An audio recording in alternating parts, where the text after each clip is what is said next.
Ok, muy buenos días para todos, saludarlos.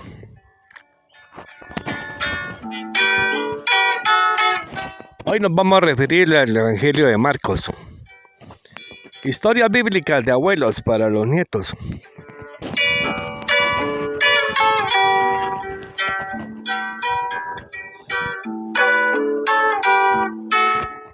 Bueno, ya iniciamos con Mateo.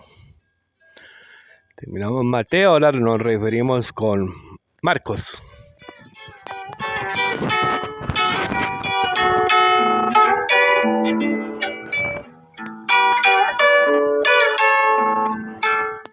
Marcos fue un presbítero, un sacerdote. Él viajó a Roma con Pedro.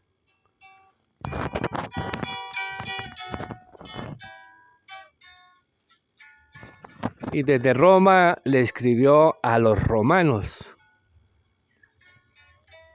Entonces, ¿qué incidencia ha tenido Roma para el pueblo de Israel?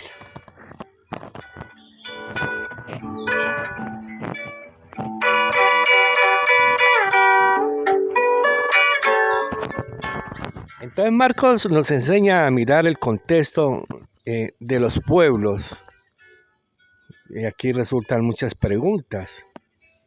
¿Cuándo nació Roma? ¿Cuándo nació Israel en los tiempos?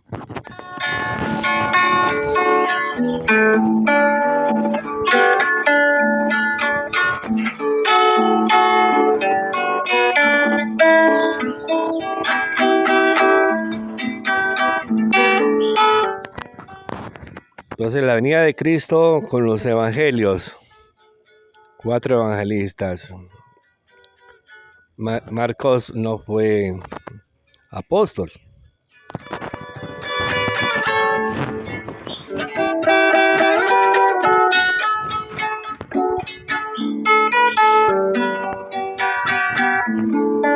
Pero sus profesores, el mismo Cristo en sus enseñanzas, se fundamentó muy bien este señor.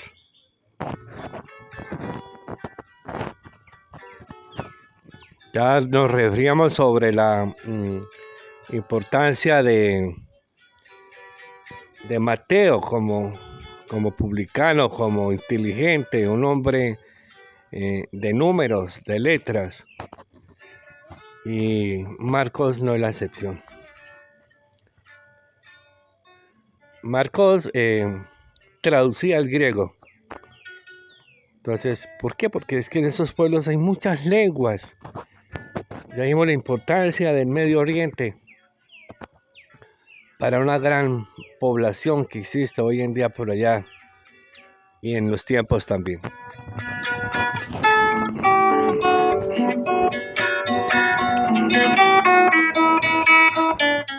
Marcos nos habla de la confusión que tuvo Herodes en Cristo, que incluso lo alcanzó a confundir con Juan el Bautista. Porque Herodes mató a Juan, le quitó la cabeza.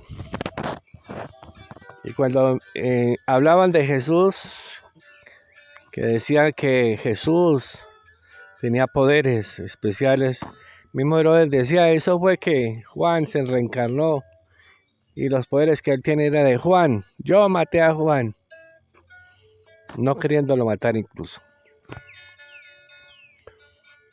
Le quitó la cabeza.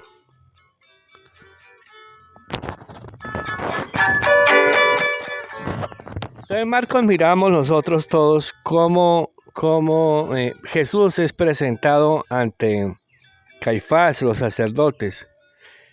Miramos cómo Jesús es presentado ante el gobernador. ¿Ya? Jesús es presentado ante las autoridades religiosas y ante las autoridades civiles. Entonces, ¿cómo es el poder de ese tiempo en las autoridades religiosas?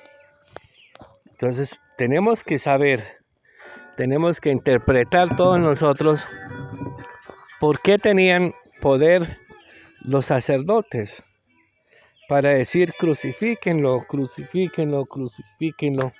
Y Pilato decir, es problema de ustedes. Yo en la legislación, en lo que nos corresponde como imperio, no le encontramos nada. De todas formas, ahí tienen los soldados, a petición de ustedes. Y es un tema netamente del gremio sacerdotal. Voy a apagar la música y espero le haya gustado a todos ustedes esta panorámica en el cual nos recreamos, en el cual nos divertimos y nos gozamos. ¿Ok?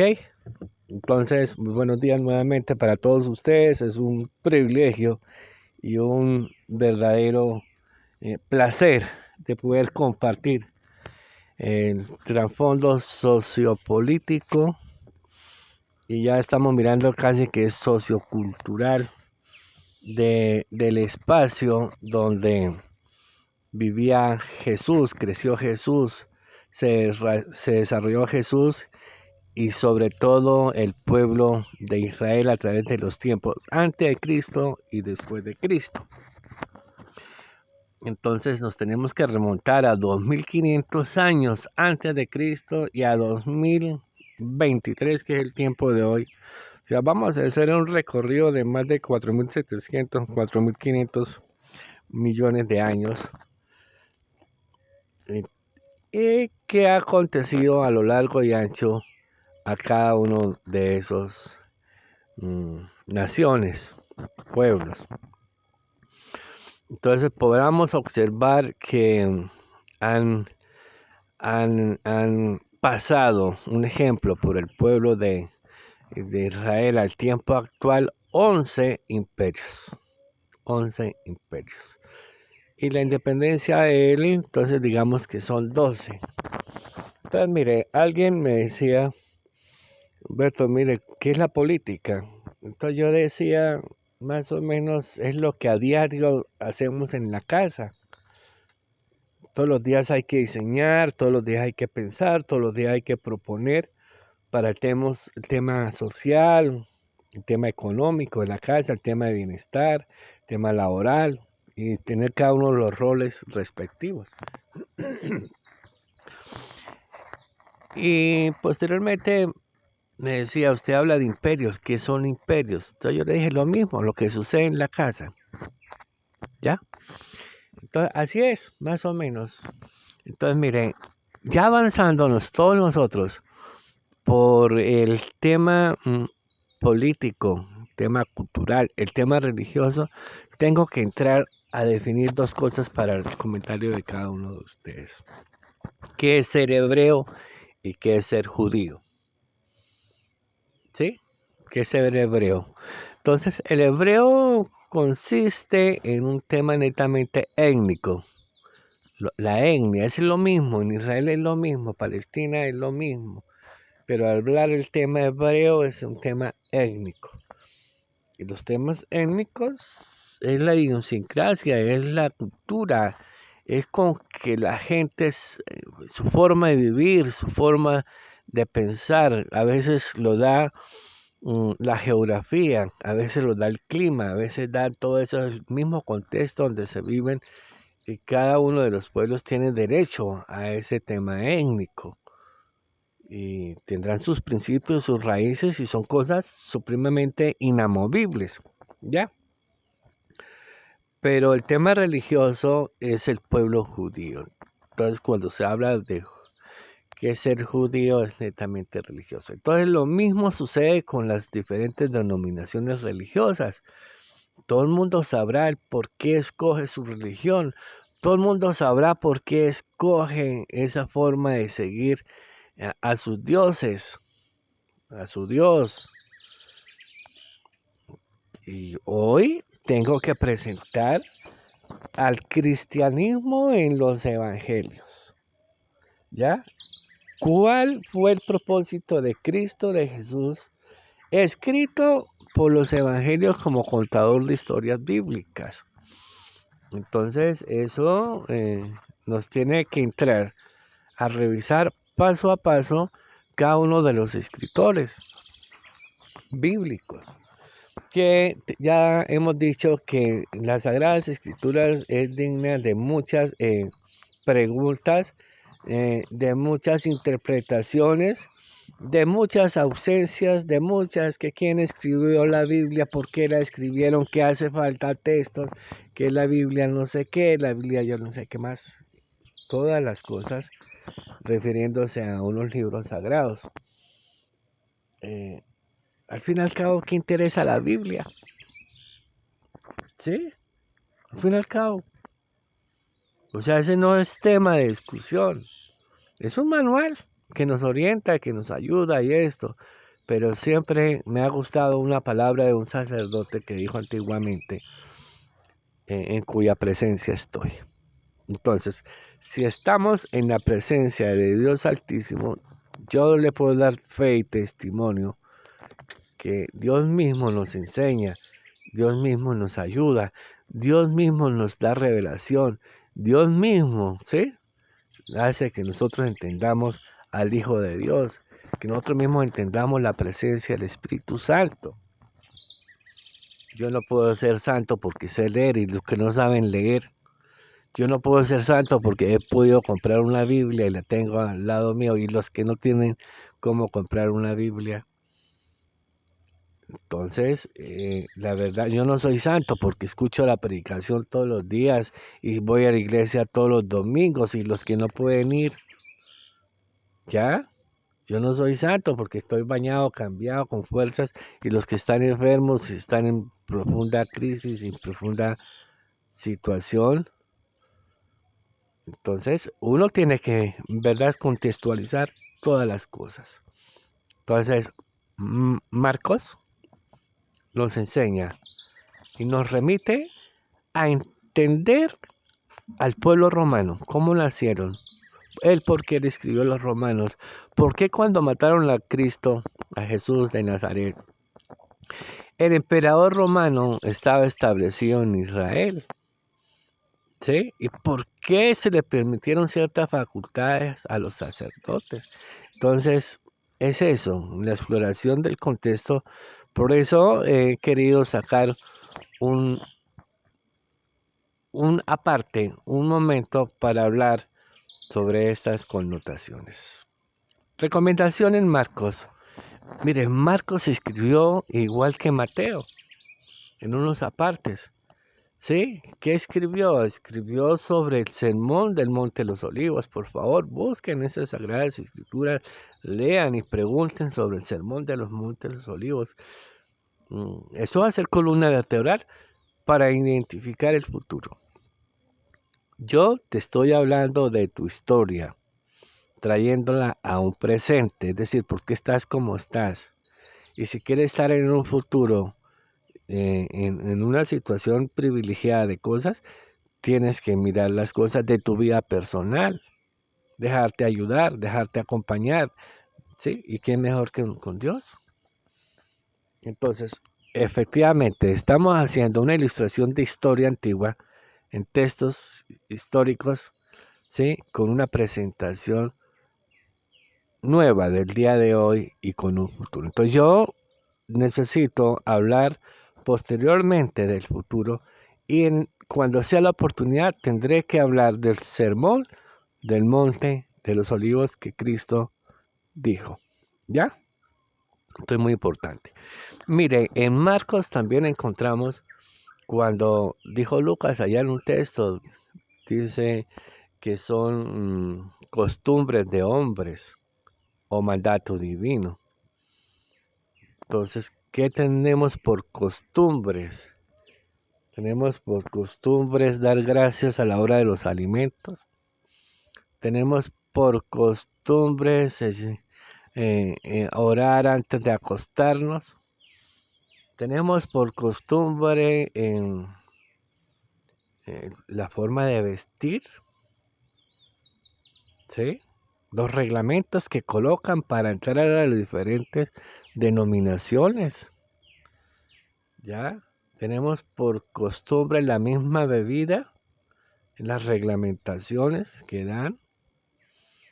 tenemos por costumbre el mismo diezmo, tenemos por costumbres todos esos mandatos que los hombres al recitar un texto bíblico lo fundamentamos y lo lanzamos y con eso nos creemos autoritarios para colocar en disciplina, para colocar en corrección, para excomulgar, para hacer tantas cosas y apartar a la gente de sus diferentes eh, reglamentaciones en las diferentes iglesias, llamémoslas así. Entonces, ¿qué es costumbre y qué es un mandato divino?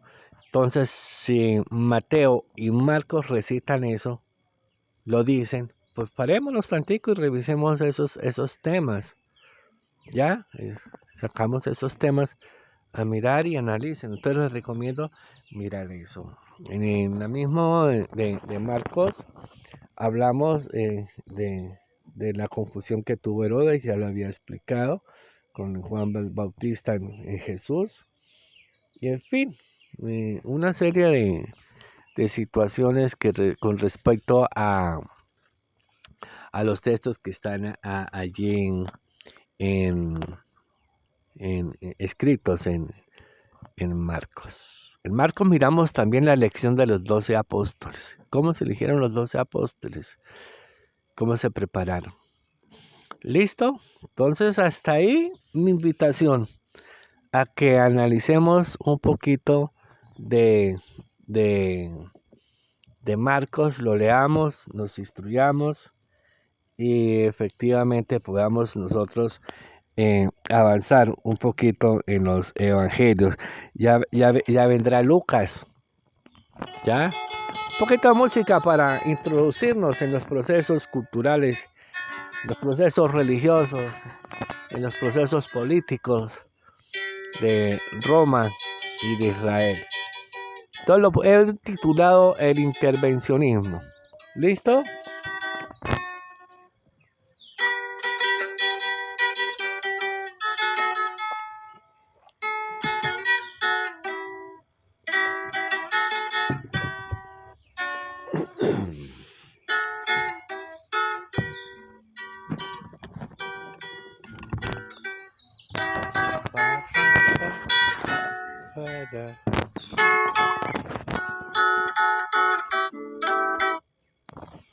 Bueno, a ver, póngale cuidado. Empezamos.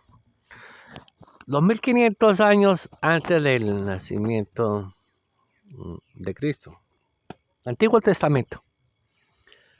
Antiguo Testamento, Adán y Eva, ¿ok? Llegó el diluvio con Noé. De ahí hasta Noé pasaron 2000 años, 3000 años, no sé. Y ya el arca de Noé, que en el cerro de Ararat, ya, en Turquía, de ahí nacieron están los hijos de Noé, hasta remontarse al tema de Abraham. Llegamos al año 2500. Abraham inicia su recorrido y termina en el Canaán, que hoy es Israel. Y de ahí los nacimientos de Isaac, 100 años más tarde. Ya después de Isaac, otros 100 años, póngale 60 años, nace Jacob. Jacob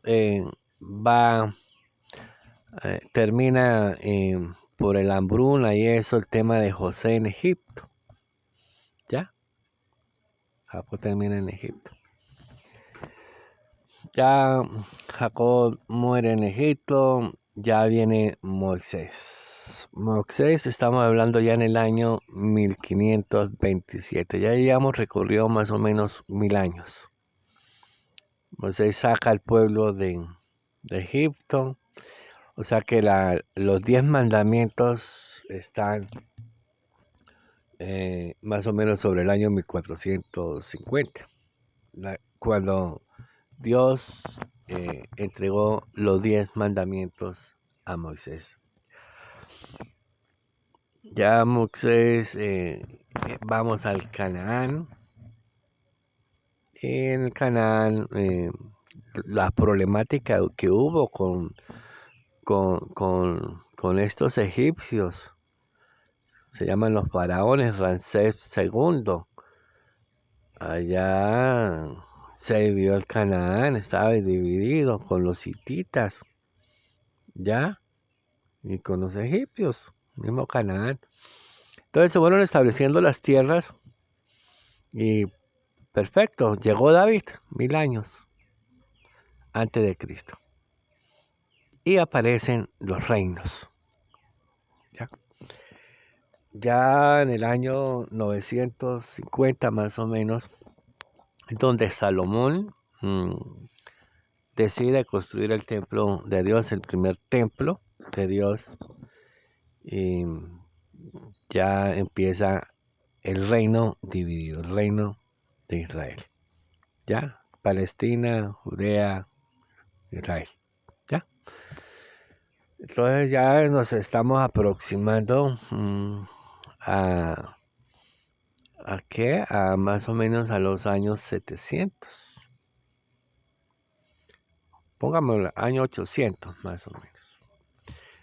Resulta que ya aún en Roma, hoy en día ya Italia por ese lado, ¿sí? Estamos hablando más o menos de 4000 kilómetros de distancia, ¿sí? Dándole la vuelta por todo el Mediterráneo, desde Israel a Roma. Roma todavía no había nacido. Y ya Israel llevaba muchos años bajo un mandato divino que Dios le dijo a Abraham, sí, y a Jacob y a todos los patriarcas, tu tierra y tu parentela, sal de ellos, porque te mostraré una tierra que fluye leche y miel, y te haré una nación grande y poderosa. Son pactos que Dios le dio a los hombres con respecto a la tierra del Canaán, que es Israel. Y Roma no había nacido. Entonces yo tengo que hablar de leyendas en este momento en la creación de Roma. Un ejemplo, voy a hablar cómo nace un niño, ¿sí? Cómo nace un niño, si desde muy temprana edad es metido en el corral de las gallinas, hasta que tenga 19, 20 años, viviendo con gallinas, aislado del mundo exterior. Entonces, camina y actúa como gallina. O es metido en el corral de los pájaros, entonces él no habla, pero hace todos los sonidos de los pájaros, sí, y son esquivos, o con alimentado o criado con los osos, con los gorilas, en fin, los primates estos. Entonces la leyenda en Roma dice que existió Rómulo y Remo. Ella nació en el año 750 más o menos, y Rómulo y Remo fueron amamantados por una loba. Por eso es que cuando ustedes miran los escudos de romanos aparece la loba. Una vez no interpreta eso porque como no sabe qué es lo que pasó. Entonces, mientras que el pueblo de Israel, Dios tuvo un mandato desde Ur es allá por los lados de Irak, Irán, por esas tierras de ese lado. Vete de esa tierra que te mostraré un pueblo grande, una tierra buena, te respaldaré, te ayudaré. Entonces la historia de Roma dice la leyenda que fue con esta loba. Entonces sucede lo siguiente. Eh, Dicen que es leyenda porque no hay ningún registro arqueológico que nos dé las pruebas que efectivamente eso fue cierto. Ya fueron aldeas, entonces le llamamos la Liga Latina, 30 aldeas, ¿ya? Entonces empezó a organizarse con el pueblo griego y con un pueblo que llamaban etruscos, los etruscos. Entre ellos tres eh, reglamentaron una forma de gobierno allá en Roma. Y la forma de gobierno que ellos decidieron fue el rey. Coloquemos el rey a esta cosa como todos los otros. Y entonces nació la monarquía en Roma. ¿Listo? Entonces mira cómo van poco a poco avanzando y creciendo allá en Roma las organizaciones todas. A ver, ¿qué pasa con antes de Cristo? Antes de Cristo, en cualquier nación, país, tierra, había mucha beligerancia, había mucha pelea, había muchas guerras por territorios, por usurpar, por robar, por llevarse, por ganado, por todo. O sea, no había un respeto por las fronteras, ¿ya? Entonces, las guerras del uno, guerras del otro, entonces había mucha inestabilidad. Mire, después de la monarquía allá en Roma, hubo grandes guerras civiles, ¿sí? Entonces tocó conformar después la república en Roma, después de esa monarquía. Entonces, aquí en el pueblo de Israel no era ajeno a lo que se estaba viviendo. Aquí se constituyeron los reinos y los hijos de Jacob, las 12 tribus, fueron repartidas las tierras para ellos aquí en Israel. Y también hubo peleas entre ellos, pero también hubo imperios que eh, entraron a esos territorios y los esclavizaron, los sometieron, los dañaron. ¿Ya? Miren, Roma 750 años. ¿Listo? Entonces vamos ya el tema de los asirios en Israel. Se apoderó el pueblo asirio con Israel. Ya vamos más o menos sobre el año 722. Mire, estos reyes en Israel, que siguieron los dos tierras, que eran palabra, promesa de Dios Altísimo para su pueblo que los multiplicaría. El uno tuvo 20 reyes, el otro tuvo 19 reyes. Y de todos ellos apenas 6 hicieron lo bueno, o sea, de 39 reyes, 6 apenas hicieron lo bueno ante los ojos de Dios. Y el resto hicieron lo malo. Trajeron otros dioses incluso. Ya se olvidaron de Dios. Y Dios les decía de día y de noche. Y le mandaba a Ezequiel. Y le mandaba a Jeremías. Y le mandaba a Daniel. Vean que se conviertan porque no quiero hacerle daño, pero la gente no. Hasta que levantó al imperio babilónico. Y Babilonia vino y se apoderó de Israel. Fue cuando entró Nabucodonosor. Nabucodonosor destruyó el templo que Salomón había establecido. ¿Ya? Si me están más o menos interpretando el registro histórico. Salomón hizo el primer templo y Nabucodonosor vino y destruyó. Y se fueron exiliados. O sea, se llamó la primera diáspora, llamémosla así, donde salieron todo el mundo corriendo, esclavizados, todo el pueblo de Israel, todo el pueblo de Palestina fueron dispersos, ¿ya? Entonces, los unos de estos grandes profetas de Dios terminaron en Babilonia y el otro terminó por allá en Egipto. Jeremías en Egipto, Ezequiel en Babilonia, y eso que hablar de Isaac, ¿ya? Y que hablar de los otros pueblos. Señores, yo creo que hasta aquí va la primera exposición. Espero que me hayan interpretado, espero que me hayan entendido mi querer, mi cariño, Y es verdad que nos toca varias entregas para ser más conciso y preciso.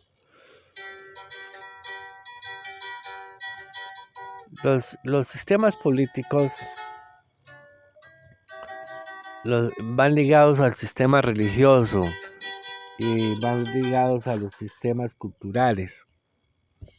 ¿Sí? Entonces, un ejemplo. Nosotros aquí en Colombia tenemos una democracia, una república de, póngale 200 y algo de años. Y miren el recorrido que vamos hasta Nabucodonosor, que son más o menos 500 años antes de Cristo, y nos estamos remontando a 2500 años antes de Cristo, o sea que ya Israel tiene, hasta Nabucodonosor tiene 2000 años de vida, y Colombia apenas tiene 200 años de vida. Y ya en Israel ha habido reyes, monarquía, y ya en Israel han venido 3, 4 imperios a menoscabar la gobernabilidad de esos pueblos. ¿Ya? Entonces, cómo nace Roma, cómo pelea Roma también, cómo se hacen monarcas, cómo se hacen reyes, cómo se hacen república, y después de la república, ¿qué es lo que viene para Roma? Después de la república, ¿se acuerda que dijo Cristo del César? Lo que es del César, pues el emperador. Después de la república en Roma, viene el imperio. ¿Ya? Entonces, ¿qué viene para Colombia? Miren, nosotros aquí sacamos pechos y estamos muy fortalecidos porque tenemos una república democrática. Entonces, ¿qué es la democracia y qué es la república en Colombia? Un ejemplo, tenemos unos mecanismos de participación en el cual es muy importante revocarle el mandato a los gobernantes. Pero verdad es que esto se creó en el año 1991, en la fecha yo no he visto el primer gobernante que lo hayan revocado. Ni presidente, ni gobernador, ni alcalde. Aquí hay moción de censuras para los ministros o jefes de dependencias que pronto hacen las cosas mal, y yo todavía no he visto el primer ministro que lo hayan destituido por moción de censuras, porque siempre ellos tienen la razón. Entonces, en una forma de elecciones aquí en Colombia, tenemos un ejemplo, un ejercicio, tenemos 50 millones de habitantes. De los 50 millones apenas votan 23 millones de habitantes, o sea, la mitad. De los 23 millones tienen derecho a votar. De los 23 millones de habitantes, muchas veces apenas votan la mitad, 12 millones. O sea, un cuarto de los votantes representa a todo Colombia. Y ese es el sistema democrático que tenemos. Y de ese cuarto, el voto de la gente responsable es medido igual con aquella gente irresponsable. Aquella gente que no tiene cuidado de nada, ni con la economía, ni con la cultura, no tiene cuidado de nada y hace cosas ajenas realmente a las convivencias de los pueblos. El sistema democrático aquí en Colombia, ¿cuántos son desvirtuados por el tema de las armas? ¿Sí? Los del uno y de los otros. Entonces obligan a la gente a votar. Son procesos democráticos solamente para el aplauso, un aplauso. Pero realmente son viciados por esa coacción que hay en los pueblos. De ese sistema democrático, ¿cuántos votos son comprados con plata? ¿Ya?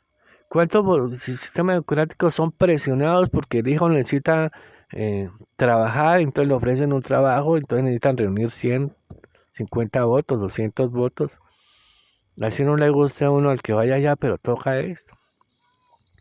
La empresa de la política, llamémoslo así aquí en Colombia, es decir, yo tengo un electorado, gústele o no le guste, comprado o no comprado, sometido o no, me afilio a algunos sistemas económicos, religiosos incluso, y tengo el electorado permanente ahí para ser concejal, para ser diputado, para ser senador. Entonces, por eso permanecen toda la vida en esos grandes cargos, pero uno realmente va y mira y observa los diferentes proyectos de acuerdos municipales, proyectos de gobernabilidad, proyectos de gobernanza, no.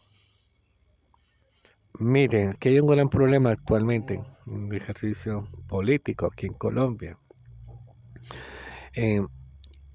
Cuando aparecen los registros científicos, las notas, nadie lee eso. Pero aparecen las bobadas, los chistes, el mismo gol, que el golazo. Entonces todo el mundo mira eso y qué decir de novelas. ¿Ya? Entonces, la cuestión es esta.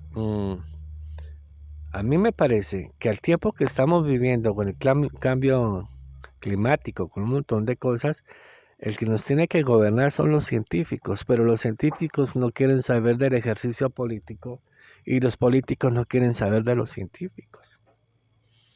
Entonces hay un divorcio en la gobernanza de los pueblos. Después hay la problemática de luchas sociales, luchas religiosas, luchas políticas. Hay un montón de desórdenes y nosotros no sabemos ni por dónde vamos a caminar porque este sistema de gobierno que tenemos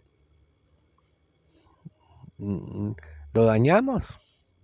Entonces yo no puedo decir que el imperio es mejor que la república, que los oligarcas son los mejores que el pueblo, los demos, gobierno de los pueblos para los pueblos. ¿Sí? Yo no puedo decir que cualquier sistema de gobierno sea mejor. Lo que quiero decir es que uno tiene que luchar, establecer y proponer mecanismos para estar mucho mejor. Un ejemplo, Cristo nos enseña que tuvo unos apóstoles y tuvo unas escuelas donde les enseñó. Y si nosotros vamos a mirar las escuelas de formación política aquí en Colombia, no somos capaces ni de educar a nuestros propios hijos, ni a formarlos en temas políticos. Entonces el panorama que tenemos hacia el futuro no es culpa de nadie. ¿Ya? Culpa de quién será todo este sistema. Los viejos como yo, relatores de historias. Y los jóvenes que ni siquiera escuchan estas historias. Bueno, un abrazo y ojalá me puedan seguir acompañando, por favor, porque en verdad están un cariño grande para todos ustedes. Un saludo a mi nieto allá a la distancia, a mis hijos, los quiero mucho. A mi esposa, un fuerte abrazo para todos y gracias por escucharme. Okay.